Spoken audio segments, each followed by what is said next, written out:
નમસ્કાર મિત્રો, આજના વિડીયોની અંદર આપણે એક્ઝામ રિવ્યૂ કરવા જઈ રહ્યા છીએ કે આજના દિવસની અંદર કેવું કરંટ અફેર રહ્યું અને કેવા કેવા પ્રશ્નો જે છે સાયન્સમાં પણ આવ્યા.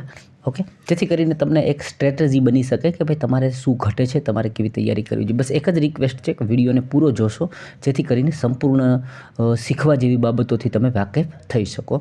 કોઈપણ જાતની ચર્ચા વગર આપણે ડાયરેક્ટલી પ્રશ્નથી શરૂઆત કરીએ.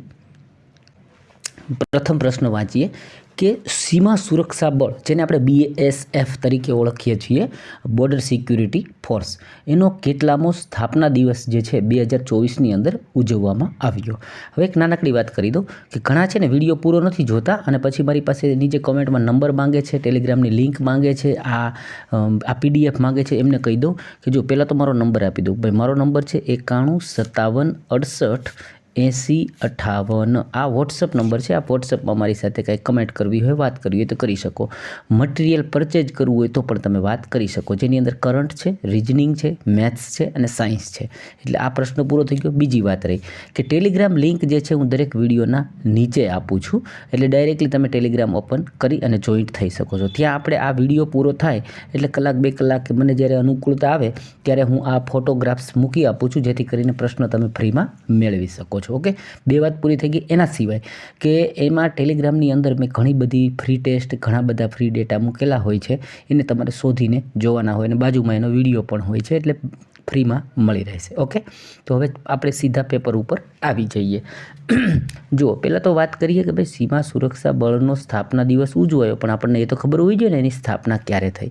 તો ત્યાંથી આપણે શરૂઆત કરીએ. મેં ઘણા બધા ડેટા સાથે મૂક્યા હોય છે, જેમ કે જો એની સ્થાપના છે ને તો 1 ડિસેમ્બર 1965માં થઈ છે અને અત્યારે 2024ની વાત કરીએ તો 60મો દિવસ જે છે એનો સ્થાપના દિવસ ઉજવવામાં આવ્યો છે. ઓકે, હવે જુઓ, થોડીક એની સાથે જરૂરી એવી વાત હોય કે મને લાગે કે હવે આવો પ્રશ્ન આવે, જેમ કે અત્યાર સુધી એણે છે ને ભારતીય સેના દિવસ જે છે એ પૂછેલો છે, તો એના વિશે મેં લખ્યું કે ભારતીય સેના દિવસ 15 જાન્યુઆરી 2025ની અંદર 77મો ઉજવી ચૂક્યા છીએ. ઓકે, અને સેના દિવસ ઉજવ્યો છે. પછી વાત કરીએ CRPFની વાત કરી લઈએ તો એના 27 જુલાઈએ ઉજવવામાં આવ્યો અને 87મો સ્થાપના દિવસ ઉજવી નાખ્યો. એવી જ રીતે CISF જે છે એને 56મો દિવસ ઉજવ્યો, એનો સ્થાપના દિવસ જે 10 જુલાઈના રોજ ઉજવવામાં આવ્યો. એટલે આટલા પ્રશ્ન મેં એવા લીધા કે કદાચ એમણે સીમા સુરક્ષા બળને પૂછ્યું, આના સિવાયનો પ્રશ્ન બને તો તમે કરી શકો છો. ત્યારબાદ વાત કરીએ ફ્રેન્ચ ઓપન જે છે એ કયા પ્રકારના માટી કે જમીની તળમાં રમવામાં આવે છે, એટલે મેદાન કયા પ્રકારનું હોય છે, તો એની વાત કરી લઈએ, સાથે જરૂરી વિગતોને સમજીએ. તો જુઓ, એ પહેલાં તો લાલ માટી ઉપર રમાય છે, જેને ક્લે કોર્ટ તરીકે ઓળખવામાં આવે છે. હવે વાત કરીએ ફ્રેન્ચ ઓપનનો એણે પ્રશ્ન પૂછ્યો તો એમાંથી શું આવી શકે, તો કે ભાઈ એનું આયોજન છે ને 2025ની અંદર પેરિસમાં ટુર્નામેન્ટ યોજાઈ હતી. એમાં પુરુષ વિજેતા ટીમ પૂછવામાં આવે કયો વ્યક્તિ, તો કે ભાઈ સ્પેનના કાર્લસ અલ્કારાજ જે છે એ જીતેલા અને એની સામે જેનિક સિકર અને જે સ્પેનનો ખેલાડી છે. એવી જ રીતે મહિલાનું જો પૂછવામાં આવે તો મહિલામાં કોકો ગોફ નામની વ્યક્તિ છે જે યુએસની છે, એ વિજેતા થયા અને એની સામે એરિના સર્બાલંકા કહે છે, જે બેલારુસની છે. હવે 2-4 પ્રશ્ન એવા પૂછ્યા કે ભાઈ ફ્રેન્ચ ઓપનની અંદર વિજેતા ટીમ જે છે એ વિજેતા વ્યક્તિ કોને હરાવીને જીત્યો, માટે મેં બંને વ્યક્તિઓ સામે તમારી સામે લઈ લીધા, કયા દેશના છે એ પણ લઈ લીધા, જેથી કરીને આ પ્રશ્ન આવે તો તમે કરીને અચૂક આવજો અને એનો માર્ક તમે લાવજો. મારી મહેનત જે છે એ તમારે ફળે એવી શુભેચ્છા સાથે આગળના પ્રશ્નમાં જતાં પહેલાં એક વિમ્બલ્ડનને પણ યાદ કરી લઈએ. એ લોકો એને પણ યાદ કરે છે, માટે મને થયું હું કેમ ભૂલું. તો 2025માં 30 જૂનથી 13 જુલાઈ સુધી લંડનની અંદર વિમ્બલ્ડન જે છે એ યોજાણી હતી, જે ઘાસના મેદાનમાં રમાય છે. એના વિજેતાઓ જે છે એ જેનિક સિનર, ઓકે, તો જેનિક સિકર બોલે છે, સિનર એ ઇટલીના છે અને એની સામે કાર્લોસ અલ્કારાજ જે સ્પેનના છે, ઓકે, એણે હરાવેલા.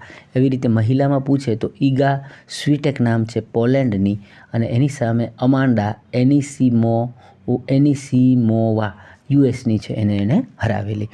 ત્યારબાદનો પ્રશ્ન લઈએ કે બેંગલુરુ આંતરરાષ્ટ્રીય ફિલ્મ મહોત્સવ, આમાંથી 2-4 પ્રશ્ન એણે પૂછ્યા છે. આજે પણ એક પ્રશ્ન આવ્યો કે એમાં કોને લાઈફ ટાઈમ અચીવમેન્ટ પુરસ્કાર આપવામાં આવ્યો? તો એના માટે શબાના આઝમી જે છે એને આ પુરસ્કાર આપવામાં આવેલો છે. થોડીક ચર્ચા એના આયોજનની પણ કરીએ. કદાચ સેકન્ડ ક્વેશ્ચન્સ એમાંથી આ ટાઈપનો આવી શકે છે. તો એનું આયોજન જે છે એ 16મું હતું. 1 માર્ચથી લઈ અને 8 માર્ચ સુધી આ આયોજન જે છે એ કરવામાં આવ્યું અને નામ છે બેંગલુરુ, એટલે બેંગ્લોરની અંદર જ કરવામાં આવ્યું છે. ઓકે, બીજી વાત કરીએ, એમાં શ્રેષ્ઠ ફિલ્મનો પુરસ્કાર પૂછી શકે તો in the land of brothers નામની મૂવી જે છે એને શ્રેષ્ઠ ફિલ્મનો એવોર્ડ આપ્યો છે. ત્યારબાદ વાત કરીએ કે ન્યુરોન જે છે, ઓકે, આ પ્રશ્ન લઉં છું હું, ન્યુરોનનો મુખ્ય ભાગ શું હોય છે? તો હવે એના માટે હું તમને મેં જો ફોટો બતાવીને એક સરસ વાત કરું. પહેલાં તો હું આ પ્રશ્નને સોલ્વ કરાવું, ન્યુરોનનો મુખ્ય ભાગ શું હોય છે. તો આ તમારી સામે ન્યુરોન એટલે કે ચેતાપેશી જે છે, ચેતાકોષ, એ મેં તમારી સામે લાવી દીધો. એનો મુખ્ય ભાગ જે છે અથવા એના અંગો કયા કયા છે એવું પૂછેલું છે. એટલે ઓપ્શનની અંદર એણે 4 નામ આપ્યા હતા. જો હવે પહેલાં તો કોષ કેન્દ્ર એનું અંગ છે. શિખાતંતુ ક્યાં આવ્યું એ તમને જોવા મળે. પછી આ ભાગ છે અક્ષતંતુ છે. આ ચેતાતંતો કહેવાય છે, એના તે ચેતાકોષકાય છે. હવે જે લોકોએ મારી ટેસ્ટ જો ફ્રીમાં લીધી હશે કે દીધી હશે ને, ત્યારે દોસ્ત મેં આમ છે ને આમ દિલથી કીધું હતું કે આ પ્રશ્ન તમને પૂછશે. ઓકે, એવી જ રીતે મેં મારી ફ્રી ટેસ્ટમાં લીધેલું છે અને મફતમાં શીખવાડતો ને એમાંય આ પ્રશ્ન લીધેલો છે કે ભાઈ આ લોકો આવા પ્રશ્નને લે છે. હવે અહીંથી જો એક શીખવા સમજવાની વાત, હું અત્યારે જે જગ્યાએ છું ને મારી પાસે કોઈ સપોર્ટ નથી, પણ કહે ને કે જો તમે ચાહો ને તો કાંઈ પણ કરી શકો. મેં ગામની અંદરથી એવો એક છોકરો ગયો કે જે 9મું 10મું ભણતો હોય, એની વિજ્ઞાન લઈ આવ્યો. મને થયું મારે કરવું જ છે તો હું કઈ રીતે હેલ્પ કરી શકું. તો હું અહીંયા જે જગ્યાએ છું ત્યાં મારું કોઈ સેટિંગ નહોતું, છતાં હું આ પ્રશ્નને સોલ્વ કરવા માટે ઇમેજ લાવી શક્યો, મતલબ વિજ્ઞાન લાવી શક્યો. એ વાત સાબિત કરે છે કે જો તમે ચાહો ને, તમારે કંઈક કરવાની ઈચ્છા હોય તો તમે કરી શકો છો. એટલે કહેવાનો મતલબ એમ છે, જો તમે ચાહો કે મારે ગ્રુપ ડીને સોલ્વ કરવી જ છે તો ઈશ્વર છે કે કુદરત છે કે કોઈ પણ વસ્તુ તમને સપોર્ટ કરવા, હેલ્પ કરવા ગમે ત્યાંથી આવી શકે છે અને તમને મદદ કરી શકે છે. બસ આ વાત મારે કહેવી જરૂરી લાગી માટે મેં કહી દીધું. વાત સાંભળીને સારું લાગ્યું હોય, મજા આવી હોય તો લાઈક કરવાનું બાકી હોય તો કરી દેજો. આગળના પ્રશ્ન તરફ જઈએ મિત્રો. ત્યારબાદનો પ્રશ્ન છે કે જ્યારે CO2 એટલે કાર્બન ડાયોક્સાઇડને કેલ્શિયમ હાઇડ્રોક્સાઇડ સાથે પ્રક્રિયા કરવામાં આવે તો આવો પ્રશ્ન પછી આગળ પૂછવામાં આવેલો. તો મેં લખ્યું છે, જો આ કેલ્શિયમ હાઇડ્રોક્સાઇડ છે અને કાર્બન ડાયોક્સાઇડ છે. ઓકે, હવે જુઓ શું થાય છે. તો અહીંયા તમે જોશો, હું થોડું ઝૂમ કરી આપું એટલે તમને સ્પષ્ટ દેખાઈ શકે. ઓકે, હવે જુઓ અહીંયા કેલ્શિયમ જે છે એ અહીંયા આવ્યું, બરાબર છે. એની સાથે CO3 એટલે CO અહીંયા હતા અને એક O અહીંયાથી લીધો એટલે CO3 બે ભેગું થયું એટલે બને શું? Calcium carbonate. અને સાથે શું થાય તો કે પાણી જે છે, બરાબર, અહીંયા H2 છે જ.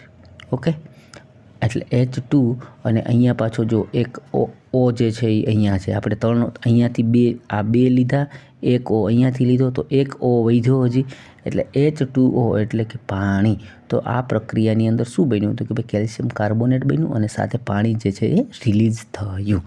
ત્યારબાદ વાત કરીએ કે ભાઈ તરંગનો વેગ એટલે કે ભાઈ જે તરંગ હોય ને, આવી રીતે ફ્રીક્વન્સી તરંગની વાત કરે છે. એ તરંગનો વેગ જે છે એનો વેગ મેળવવા અથવા તેની સ્પીડ માટેનું સૂત્ર શું હોઈ શકે? તો જુઓ, તરંગ લંબાઈ જે છે, ઓકે, એના સાથે ફ્રીક્વન્સીનો ગુણાકાર કરો, એને બરાબર શું આવે તો કે સ્પીડ આવે. ઓકે, હવે જુઓ આ છે, માનો કે તમારે ફ્રીક્વન્સી છે તો ફ્રીક્વન્સી હોય શું? સ્પીડ, અને આ તરંગ લંબાઈ એની નીચે જતી રહે. ઓકે, એટલે એના આધારે તમે આ આખું સૂત્ર જે છે મેનેજ કરી શકો છો. હાલ આપણને માત્ર ને માત્ર પૂછેલું એટલું હતું કે ભાઈ વેગ અથવા તો સ્પીડ જે છે, તો speed is equal to frequency ગુણ્યા તરંગ લંબાઈ. અને ફ્રીક્વન્સી શું હોય છે તો કે 1 સેકન્ડની અંદર પસાર થયેલા તરંગો, 1 સેકન્ડની અંદર પસાર થયેલા તરંગો હોય છે એને કહેવામાં આવે છે ફ્રીક્વન્સી. અને સ્પીડ પૂછી. હવે આ પ્રશ્ન જે છે ને એને પણ મેં મારી પ્રી ટેસ્ટમાં લીધેલું અને કીધેલું ભાઈ આ પ્રશ્ન જે છે રેલવેને બહુ વાલા છે, તો તું પણ આને વાલ કરીને યાદ રાખજે. કંઈ વાંધો નહીં, આગળ જોઈએ. ત્યાર પછી પ્રશ્ન, જ્યારે અવરોધને શ્રેણીમાં જોડવામાં આવે, અવરોધને શ્રેણીમાં જોડવામાં આવે તો નીચેનામાંથી કઈ વસ્તુ સ્થિર રહે છે? જો કાલે પ્રશ્ન જે છે ને એની અંદર એક આ પ્રશ્ન મને લાગે છે ગઈકાલે પૂછ્યો હતો, બરાબર, આ રિપીટ કર્યો છે પણ એને શબ્દોને ચેન્જ કરી નાખ્યા. એણે શું કીધું હતું કાલે કે ભાઈ આટલા ઓહમનો રજિસ્ટર, પછી આ ઓહમનો રજિસ્ટર, પછી આ ઓહમનો રજિસ્ટર, એટલે અહીંયા 2 હોય, 5 હોય, 7 હોય, એ બધાને શ્રેણી ક્રમમાં જોડેલા છે, સિરીઝમાં જોડેલા છે, અને આટલા એમ્પિયર છે. પછી કીધું કે તો શું સ્થિર રહેશે? તો આપણને કીધું હતું કે ભાઈ તેરા કરંટ જે છે એ સ્થિર. તો અહીંયા પણ શું થશે? કરંટ જે છે એ સ્થિર અથવા તો એઝ ઇટ ઇઝ રહે, એમાં કોઈ ચેન્જીસ થતું નથી. આગળ પ્રશ્ન જોઈએ મિત્રો. કદાચ આ વિડીયો થોડો લાંબો બની શકે છે, મેં ઝાઝા પ્રશ્ન લેવાનો પ્રયાસ કર્યો છે. બીજો પ્રશ્ન આવ્યો કે ભાઈ ચામડી જે છે એ મુખ્યત્વે કઈ પેશીથી બનેલી હોય છે? આ પ્રશ્ન આપણે વાંચી રહ્યા છીએ. તો પહેલાં જવાબ જોઈએ કે ભાઈ સરળ લાદીસમ અધિચ્છદીય પેશી જે છે એની આ બનેલી હોય છે. હવે તમને થશે કે સાહેબ આ યાદ કેમ રાખવું, પેશીઓ તો ઘણી છે. એની હું તમને સરસ ટ્રીક આપીશ, પણ એના પહેલાં થોડુંક આપણે એને જરૂરી માહિતી લઈએ. જો પેશીઓ છે ને આપણા શરીર માટે, એમાંથી તમને પૂછી શકાય એવી મેં વધુમાં લઈ લીધું છે. એક લખ્યું છે સ્તંભ આકારની પેશી. તો જે પેશી છે ને સામાન્ય રીતે આંતરડામાં હોય. હવે જો આપણે એમ કહીએ કે ભાઈ આવો થાંભલો છે અથવા તો ભૂંગળું છે, તો ભૂંગળું આપણે શેના માટે મૂકીએ? તો કે ભૂંગળું એટલા માટે મૂકીએ કે એમાંથી કાં તો કંઈક આમ પસાર થઈ શકે, ઓકે, અથવા તો આપણે કાંઈ ભૂંગળાને લઈએ કે ભાઈ આપણે નળની લાઈન લેવી છે, તો સ્તંભ આકારનું આ જે ભૂંગળું આપણે ક્યાં લઈએ? તો કે કાં તો એમાંથી કોઈ વસ્તુને પસાર કરવી હોય ને કાં એમાં કંઈક લાવવું હોય. તો યાદ રાખજો કે શોષણ અને સ્ત્રાવ કરવા માટે જેની જરૂર પડે, બરાબર છે, અહીંયા સ્તંભાકાર પેશી હોય તો આપણું આંતરડું જે છે એ શું કરે?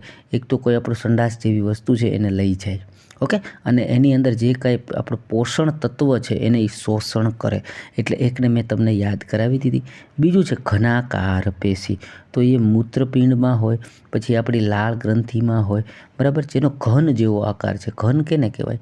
તો કે આપણે આને કહીએ ને આ ટાઈપનું હોય, બરાબર છે, આ ટાઈપની રચના હોય એ ઘન આકારની કહી શકીએ આપણે, બરાબર છે, આ ઘનાકાર છે. તો હવે આને પણ હું તમને થોડુંક સમજાવી દઉં. એની પહેલાં એને મારે તમને ચિત્રથી વાકેફ કરાવવા છે, એ બતાવી આપું મિત્રો. જો હાલ આપણને પ્રશ્ન પૂછ્યો તો હું, બરાબર છે, આ લાદીસમ પેશી છે તમારી સામે દેખાતી હશે. એણે આપણને પૂછ્યું ને કે આપણી ચામડી હોય એ કઈ? જો અહીંયા લખ્યું ત્વચાનું ઉપરી આવરણ જે છે, બરાબર, સરળ લાદીસમ અધિચ્છદથી બનેલી હોય છે. અહીંયા લખ્યું છે આપણને, ઓકે.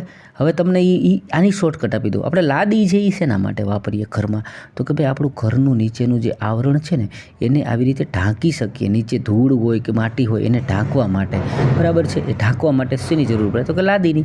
તો એ જ ઇટ ઇઝ, બરાબર છે, એ જ ઇટ ઇઝ આપણા શરીરને આ જે છે ચામડી જે છે, માનો કે માનવ શરીર હાથ ઉપર, તો હાથ ઉપર આપણે કપડાં શું કામ પહેરીએ? તો કે હાથને ઢાંકવા. એવી રીતે લાદી પણ ઢાંકવા માટે હોય છે. તો એમ ચામડી છે એ આપણા શરીરના માંસપેશી લોહીને ઢાંકે છે ને, બરાબર, અંદરના લોહી છે, રક્ત છે, નાની નાની રગો છે એને ઢાંકે. તો એથી તમે યાદ રાખી શકો આ રીતે મિત્રો કે ભાઈ આ લાદીસમ પેશી છે આપણા હાથની ઉપરના માંસને લોહીને ઢાંકવા માટે હોય છે. તો આપણે પ્રશ્ન એ જ પૂછ્યો હતો ને, આપણી ચામડી કે ત્વચા શેની બને, કઈ પેશીની હોય? તો કે લાદીસમ પેશીની. ત્યારબાદ આ બીજી પેશી બતાવી દઉં, સ્ત્રુત લાદીસમ પેશી, ઓકે. થોડું બગડ્યું છે, હું પાછું હરખું કરી આપું. સ્ત્રુત લાદીસમ પેશી, જો બાજુમાં એ બધાનું અહીંયા લખેલું પણ છે, ઓકે, આ બધાનું. તો એ લાદીઓ બતાવી દઉં તો તમને. પછી બતાવી દઉં ઘનાકાર પેશી, એની બાજુમાં બતાવી દઉં સ્તંભાકાર, બરાબર છે. આ બધી આપણે જોઈ પણ લઈએ. હવે આગળ જોઈએ. તો હવે તમને મિત્રો આ આવે, આ કોઈ પેશી પૂછે તો જવાબ કરીને આવશો ને? મને કોમેન્ટમાં કહો કે હા સર, આપણે જવાબ કરીને આવીશું અચોકથી. ત્યારબાદ પ્રશ્ન છે, નીચેમાંથી ક્લોરીનની ઇલેક્ટ્રોનિક રચના જે છે કઈ છે તે બતાવો. અચ્છા, આપણને રચના પૂછી લીધી, ઇલેક્ટ્રોન જે છે એ કેવી રીતે બેસે છે. તો એના માટે પહેલાં તો ખબર હોવી જોઈએ કે આ સૂત્ર છે 2n² વાળું, બરાબર છે.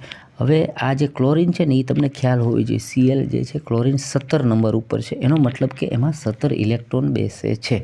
તો હવે જુઓ કે આ જે સૂત્ર છે 2n², તો પેલી nની જગ્યાએ તમે કક્ષા મૂકો, તો હું અહીંયા 1 મૂકું પેલી કક્ષા, તો આ 2 ના 2 અને 1નો વર્ગ 1 થાય, એટલે પેલી કક્ષાની અંદર 2 ઇલેક્ટ્રોન ભરાશે.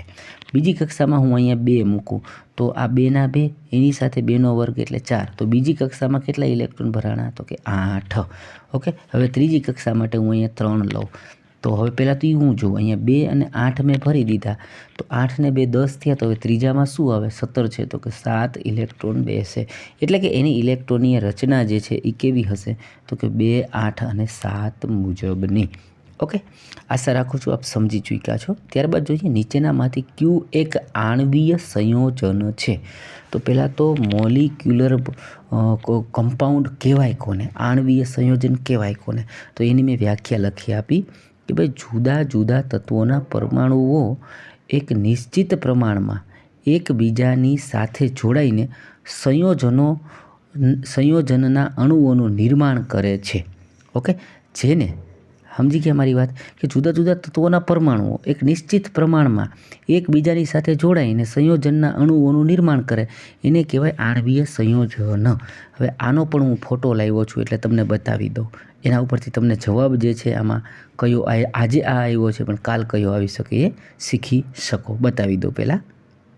જુઓ અહીંયા મેં તમારી સામે લાવ્યો છું, બરાબર, કે ભાઈ આણ્વિક સંયોજનો જોવા કેટલાક સંયોજનો આપણે આપણા મટીરિયલની અંદર લીધું છે. અને આ જે એમ કહેવાય કે ભાઈ દળનો નિશ્ચિત દળનો જે નિયમ છે, બરાબર છે, એ પણ મેં ફ્રી ટેસ્ટમાં લખાવેલો હતો. જો એમાં પહેલું જ ઓપ્શન છે પાણી. ઓકે, એના સિવાય આવી શકે છે એમોનિયા આવી શકે છે, કાર્બન આવે છે, બરાબર, કાર્બન ડાયોક્સાઇડ આવે છે. હવે આના સાથે એ લોકો તમને કાલ પ્રમદી આ પૂછશે, શું પૂછશે કે કયા દળના ગુણોત્તરથી જોડાય. એમાં આ 3 એવા છે ને ભાઈ, એને એ બહુ પૂછે છે દર એક્ઝામમાં. તો મિત્રો કૃપા કરીને મહેનત કરીને કે દોસ્ત તરીકે સમજીને આને યાદ કરજો. જો પરીક્ષા બાકી હોય તો તમને આવી શકે છે. ઓકે મિત્રો, આગળનો પ્રશ્ન જોઈ લઈએ. ત્યારબાદ પ્રશ્ન આવ્યો 2025માં આંતરરાષ્ટ્રીય લોકશાહી દિવસનો વિષય અથવા તો થીમ શું હતી. તો પહેલાં તો આ દિવસ ઉજવાય છે ક્યારે એ જોઈ લઈએ. તો કે 15 સપ્ટેમ્બરે આ દિવસ જે છે આંતરરાષ્ટ્રીય લોકશાહી ડે ઉજવવામાં આવે છે, જેને ઘણા લોકતંત્ર દિવસ પણ કહે છે. હવે એની થીમ હતી લિંગની સમાનતા પ્રાપ્ત કરવી દરેક ડગલે ને પગલે. એટલે કે ભાઈ સ્ત્રીલિંગ હોય, પુલિંગ હોય, અને ફોરેન કન્ટ્રીની અંદર પેલા લેસ્બિયનોનો આ બહુ વિષય જે છે એ અમેરિકાની અંદર બહુ મુખ્ય હતો, ઇંગ્લેન્ડમાં, બરાબર. એટલે હવે એમ કહે છે કોઈ પણ લિંગ હોય એને તમે ધ્યાને ન લો, બધાને સમાનતા રાખો કોઈ પણ ડગલે ને પગલે. ત્યારબાદ પ્રશ્ન વોલ્ટ મીટર નીચેનામાંથી શું માપવા માટે ઉપયોગી છે. તો ભાઈ વોલ્ટ મીટર જે છે ને એ બે બિંદુઓ વચ્ચે વોલ્ટેજ માપવા માટે વપરાય છે. અને એનો એક નિયમ યાદ રાખજો, હંમેશા એને સમાંતરમાં જોડવામાં આવે છે. નેક્સ્ટ ક્વેશ્ચન જોઈએ, થોડોક લાંબો હતો કે ભાઈ એ તથા બી એવા 2 વાયર છે જે સમાન લંબાઈના છે. પછી એવું કીધું એનું ક્રોસ સેક્શન એરિયા બીની તુલનામાં ડબલ છે, તો તેમના અવરોધનો ગુણોત્તર શું હોઈ શકે. એટલે તમને ગુણોત્તર પૂછ્યો. તો જો પહેલાં તો અવરોધ જે છે એનું સૂત્ર આ છે, એ તમને ખબર હોવી જોઈએ. ઓકે, એ સૂત્ર મુજબ તમે બધાની વેલ્યુ મૂકો એટલે તમને મળશે 1/2.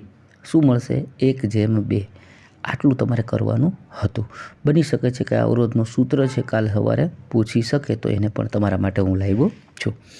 આગળ જોઈએ સ્પોર્ટ્સ એસ એવોર્ડ, બરાબર છે. સ્પોર્ટ્સ એસ એવોર્ડ 2025માં ભારતની કઈ ટીમને સન્માનિત કરવામાં આવી. તો કે ભાઈ ભારતની જે શતરંજ ટીમ છે ને, બરાબર, એમાં પુરુષ અને મહિલા બંનેને આમાં સન્માનિત કરવામાં આવ્યા છે. એનું આયોજન 14 ફેબ્રુઆરીએ મુંબઈની અંદર તાજ પેલેસ હોટલમાં કરવામાં આવ્યું હતું. તેમાં વિશેષ સન્માન ગેમ ચેન્જર પુરસ્કાર, જો આ પૂછશે હો ભાઈ, આ કદાચ પૂછશે કે આ જે સ્પોર્ટ એસ એવોર્ડ 2025ની અંદર વિશેષ ગેમ ચેન્જર પુરસ્કાર કોને આપવામાં આવ્યો. તો એ છે ને ભાઈ જય શાહ, અમિતભાઈના બેટા, અમિત શાહના દીકરાને આપવામાં આવ્યો છે, માટે મેં લીધું છે. મિત્રો તમે એમ કહેતા હોય કે સર 2-3 વિડીયો મૂકો, પણ જો આ વિડીયોની સાથે હું અમુક ફેક્ટ લાવું તો મારે જોવું પડે કે ભાઈ આ જે પુરસ્કાર છે એ શું છે, એની સાથે કોઈ એવી વસ્તુ છે કે છોકરાઓને પૂછી શકાય, તો એને પણ મારે શોધવી પડે, નેટનો ઉપયોગ કરવો પડે, લાવવું પડે. આ તમને વિડીયો જોતાં 10 કે 15 મિનિટ થતી હશે, અને એ 15 મિનિટમાં ઘણાને બળ પડે, અડધો વિડીયો જોઈને મૂકીને વહી જાય. મને વિડીયો બનાવતા ડિટેલ્સ ભેગી કરતાં 1.5-2 કલાક થાય. પછી પાછું આ વિડીયોમાં તમારી સામે બોલ્યા પછી એનું નાનું મોટું એડિટિંગ કરવું, અપલોડ કરવું, એટલે એક વિડીયો છે ને ભાઈ મિત્ર 3 કલાકે બને છે. એટલે મહેનત તો મારે પણ થાય છે, એવું નથી કે તમારે જ કરવી પડે છે. ઓકે, પછીનો પ્રશ્ન જોઈએ કે કોઈ ગ્રહની ઉપર દ્રવ્યમાન તથા ત્રિજ્યા હોય, એટલે કે ભાઈ એવો ગ્રહ છે જેને દ્રવ્યમાનને ત્રિજ્યા છે, તો એનું ગુરુત્વીય પ્રવેગનું સૂત્ર શું થશે.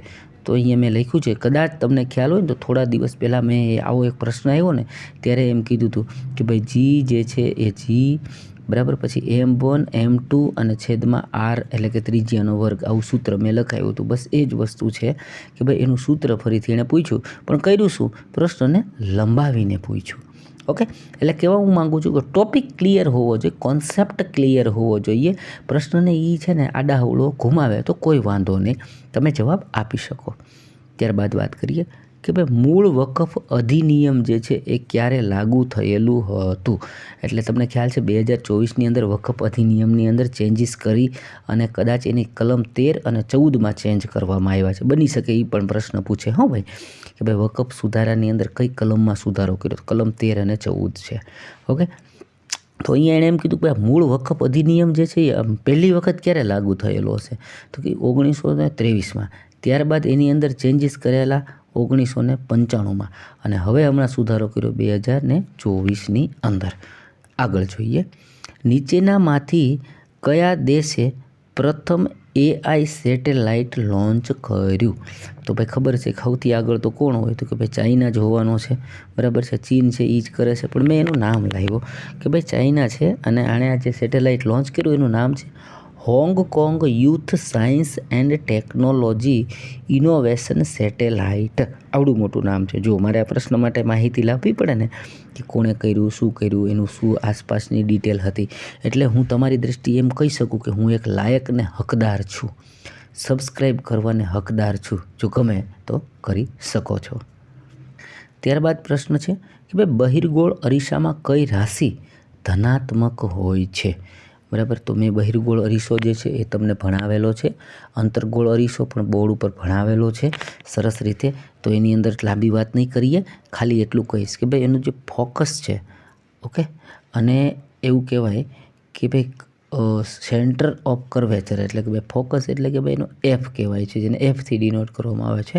અને સેન્ટર ઓફ કર્વેચર એટલે કે આ વળેલો ભાગ છે એનું સેન્ટર જે હોય, કર્વ એટલે વળેલું, તો વળેલા ભાગનું જે સેન્ટર છે એને શું કહેવાય, ત્રિજ્યા, એને C થી ઓળખવામાં આવે છે. એટલે બંને જે છે એ કેવા રાશિ હોય, તો કે બંને ધનાત્મક હોય. ઓપ્શન મુજબ વાત કરીએ છીએ, એ ક્યારેય ઋણ ના હોઈ શકે. ઓકે, ત્યારબાદ વાત કરીએ કે કયું કથન સાબિત કરે છે કે એથેનોઇક એસિડ એ એક એસિડ છે. ઓકે, તો જો પહેલાં તો મારે એથેનોઇક એસિડની તમને તમારી સામે આખી ઓલી શું કહેવાય કે ભાઈ એનું સમીકરણ મૂકવું પડે. તો એનું સમીકરણ છે CH3COOH વત્તા, હવે જે એસિડ છે એવી ખાતરી જે છે ને આપણે તેમ કહીએ સુગંધથી ઓળખીએ ના અંતે, પણ કેમિકલી કોને કહેવાય, તો કે ભાઈ જ્યારે એસિડ છે ને એ કોઈ ક્ષાર બેઝ સાથે પ્રક્રિયા કરે અને પછી એ એક મીઠું છોડે અને સાથે પાણી છોડે ને ત્યારે જ એને એસિડ છે એવું કહેવાય. એટલે મેં ઉપર લખ્યું છે પદાર્થ ક્ષાર સાથે ક્રિયા કરીને નમક અને પાણીને છૂટું પાડે તે એસિડ છે એવું કહી શકાય. તો આ ઉપરની જે આખી આ સમીકરણ છે એની અંદર આપણે ઇથેનોઇક એસિડને સોડિયમ હાઇડ્રોક્સાઇડ સાથે મેળવ્યું, બરાબર છે, ક્ષાર સાથે. તો એણે શું કર્યું, તો કે ભાઈ એક નમકને બનાવ્યું, બરાબર છે, અને પાણી પણ એને છૂટું પાડ્યું, એટલે એને કહી શકો કે એ એસિડ છે. જોયું કેવો પ્રશ્ન બનાવ્યો. હા, એમ કે તું પુરુષ છે તો એ તું પુરુષ છે એવું સાબિત ક્યારે થઈ શકે, તો એવી રીતના કે ભાઈ તું એસિડ છે એવું તારે સાબિત કરવું પડશે. ઓકે, પછી પ્રશ્ન જોયો નર તથા માદા. હવે જો મેં ઘણીવાર કીધું આ લોકો પ્રજનન ચેપ્ટરને બહુ ઇમ્પોર્ટન્સ આપે છે, એમાંથી પ્રશ્ન હાડા રોજ લઈ આવે, તો એને તમે ભાઈ સાહેબ ક્યાંક મળે તો વાંચી લેજો. નર તથા માદામાં કયા પ્રકારનું પ્રજનન હોય, એટલે સિમ્પલ વસ્તુ છે કે જ્યાં નર છે, બરાબર, મેલ છે અને એક ફિમેલ છે. હવે એ બે છે એ પ્રજનન ક્યારે કરશે કે બંનેની અંદર સેક્સ્યુઅલી એટલે કે લિંગ ભેગા થાય, બંનેના લિંગ ભેગા થાય ત્યારે જે પ્રજનન કરે, એટલે એને લૈંગિક પ્રજનન તરીકે આપણે ઓળખીએ છીએ. ત્યારબાદ પ્રશ્ન આવ્યો, આ પ્રશ્ન બી મેં બહુ સરસ રીતે આપણી ટેસ્ટની અંદર સમજાવ્યો હતો, બરાબર છે, કે ભાઈ માદામાં અંડકોષનું ફલન ન થાય તો શું થાય. થોડો ટાઈમ લઉં સમજાવવા માટે, બરાબર છે. આપણે એમ વાત કરીએ કે ભાઈ આ સ્ત્રીનું એક પ્રજનન અંગ છે, બરાબર, જનન અંગ છે, એવી રીતે આપણે વાત કરીએ તો જો અહીંયા બંને જગ્યાએ છે ને એને અંડકોષ હોય, બરાબર છે, એને કદાચ ઇંગ્લિશની અંદર મારા ખ્યાલથી મેડિકલ સાયન્સમાં ઓવેરી બોલે છે. હા, એના ઉપરથી એનો રોગ થાય ઓવેરિયન સિસ્ટનો, ઓકે, એને ઓવેરી કહે છે. તો આ જે ઓવરી છે ને બરાબર. એનું કામ છે દર 28 દિવસે, કદાચ કોઈ બહેનો પણ જોતા હશે, બની શકે છે, દર 28 દિવસે અહીંયાથી એ અંડાશયમાંથી એક અંડકોષને છૂટું પાડે અને એ અંડકોષ છે ને એ શું કરશે કે શુક્રકોષને શોધશે અને એ બેને મિલન થવાનો પ્રયત્ન કરશે. હવે જ્યારે પુરુષનું વીર્ય કે એનું પુરુષનું શુક્ર એને ન મળે, શુક્રકોષ ન મળે તો શું થશે કે એનું ફલન ન થાય. એનું ફલન ન થાય તો આ અંડકોષ છે એ ત્યાંથી તૂટી અને એક પાતળી એવી દિવાલ છે કે જે દિવાલ છે એ દિવાલનું કાર્ય છે ફલન થયા પછી ગર્ભને ઉછેરવું. ઓકે, તો હવે ગર્ભ બન્યો જ નથી તો એ પાતળી દિવાલ છે એને તોડી નાખશે એટલે રક્તનો સ્ત્રાવ થશે, લોહીનું વહેવું થશે, જેને આપણે MC માસિક તરીકે બોલીએ છીએ, મેન્સ્યુરેશન સાયકલ. બરાબર છે. એટલે દર 28 દિવસે આ પ્રોસેસ જે છે ફિમેલની અંદર થતી હોય છે, જેને આપણે માસિક ધર્મ શરૂ થવું એવું બોલતા હોઈએ છીએ. એટલે પ્રશ્ન પૂછો કે માદામાં અંડકોષનું ફલન ન થાય તો શું થાય? નીચે ઓપ્શનો હતા, એમાં એક ઓપ્શન હતું કે માસિક ધર્મ શરૂ થાય. ઓકે, આઈ થિંક મેં સમજાવવામાં સફળ રહ્યો છું. ત્યારબાદ વાત કરીએ કે અલૈંગિક પ્રજનનમાં શું થાય છે. તો અલૈંગિક પ્રજનનની અંદર મેં વાત કરેલી અને આ ઘણી વાર બોલેલો છું કે ભાઈ જો અલૈંગિક પ્રજનનના એક્ઝામ્પલો જે છે તમે યાદ રાખજો. જેમ કે મેં કીધેલું હતું અમીબા જે છે એક કોષીય જીવ છે. એ એકમાંથી શું થાય તો કે એના બે કટકા થાય અને આ ટુકડો અને આ ટુકડો પોતાની રીતે આખું સંપૂર્ણ સજીવ જીવ બની જાય અને એને એકના બે ભાગ કર્યા એટલે એને દ્વિભાજન તરીકે ઓળખવામાં આવે. એના વધારે પડતા ટુકડા થાય એવું એક જે છે તો એ જીવ જે છે એને બહુભાજન તરીકે ઓળખાય. પછી એવી જ રીતે હાઇડ્રા જે છે, આપણે વાત કરીએ હાઇડ્રા એટલે એને જળ વ્યાળ એવું નામ આપણે ગુજરાતીમાં બોલીએ છીએ. બરાબર છે. તો આ રીતના માનો કે એ જીવ છે તો એને અહીંયા એક કળી ખુલે. એ કળી છે એ ધીમે ધીમે અહીંથી તૂટી જાય અને એ કળી પાછી એક નોખું આખું જીવ ઉત્પન્ન કરે, એકના બે હાઇડ્રા બને. તો આ બધા જે પ્રોસેસો છે, બરાબર છે, એ લિંગ વગરના પ્રજનન દ્વારા ઉત્પન્ન થતા જીવો છે એટલે અલૈંગિક પ્રજનન છે. તો ઓપ્શનની અંદર તમને એને આવું આપ્યું હતું કે એમાં નર માદા ન હોય, જે દ્વિભાજન, બહુભાજન અને કલિકા સર્જન દ્વારા એમ કહેવાય કે ભાઈ કલિકા સર્જન દ્વારા જીવ ઉત્પન્ન કરે છે. આવડું મોટું ઓપ્શન હતું. તો આ બધા જ ઓપ્શનોને આપણે પ્રી ટેસ્ટમાં સરસ રીતે સમજાવ્યા, ઘણીવાર અગાઉ સમજાવ્યા છે, આપણા મટીરિયલમાં પણ સમજાવેલા છે. તો એનો પ્રશ્ન આજે એને પૂછેલો હતો. મિત્રો, આટલા સરસ મજાના પ્રશ્નો સાથે આપણે આ વિડીયો જે છે એને હવે પૂર્ણ કરીએ છીએ. મળીએ કાલે બીજા વિડીયોમાં. ત્યાં સુધી આવજો.